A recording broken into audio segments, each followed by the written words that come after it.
Mr. Jaishankar, just first, if you can start the interview by telling us about how the trends are at the moment. Was Q3 a one-off in terms of bookings, or do you think that it could sustain over the next few quarters as well? Yeah. Good morning, Lata. I'm happy to say the performance in Q3 is about 50 to 55% higher than the previous quarter and about 50% of the comparable quarter in the last year, both in terms of value and volume.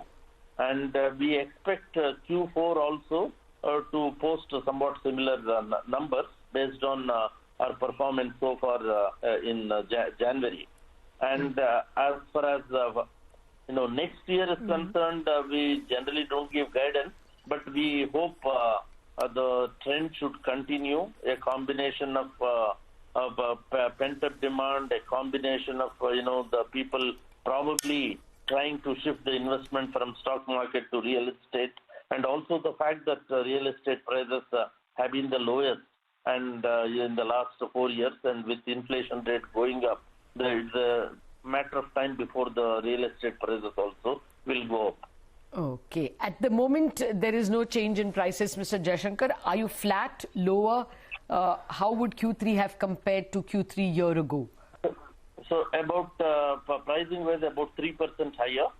Okay. We are, and similarly in Q4 also I expect 2 to 3% higher, and only in Q1 of FY22 we need to see how the trend will be.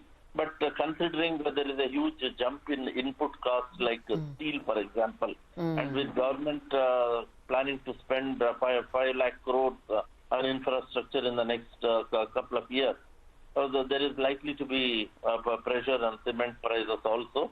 So that way there will be inflation for sure in the price of real estate. Okay. Can you give us some nuances on your commercial segment, lease rentals, etc.? Commercials, yeah, sure, I'll be happy to do that. Commercial segment also, particularly in the last few months, the inquiries have increased, and the inspections, inquiries, RFPs have all increased, and we've been able to conclude a few new lease transactions also to the extent of maybe 150,000 square feet. And I think with the US elections over and our FM giving a big blueprint for a $5 trillion economy, either the confidence and the fact that there are no taxation changes, it will give a confidence to the investors, and things should certainly look up. And if US is in some kind of problem, India should benefit. Okay, got that. The one thing that has worried the street for a while, and maybe could be the reason why your stock has underperformed the rest of the sector, is the high debt. The debt continues to be around 3,800 crores. Any plans to reduce it in the near future? See, our debt of 3,800 is substantially towards lease rent discounting and a few capital expenditure projects, apart from securitization of some gross operating profit of hospitality. But as far as the residential real estate is concerned, our debt equity for residential real estate is just about 0.35:1.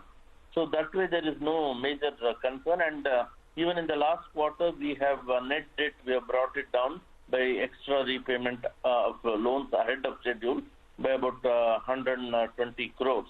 And I think that trend should continue in this quarter also.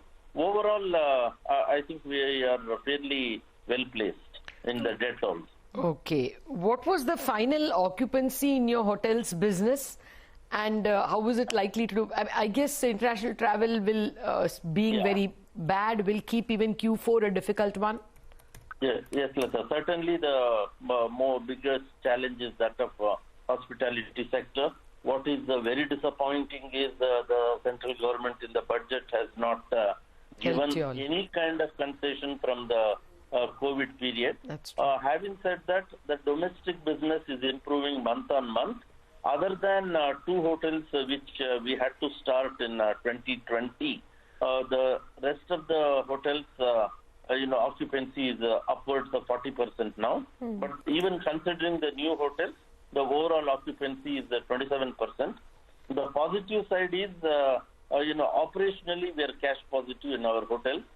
So there is no subsidizing of money for hospitality business for operational reasons.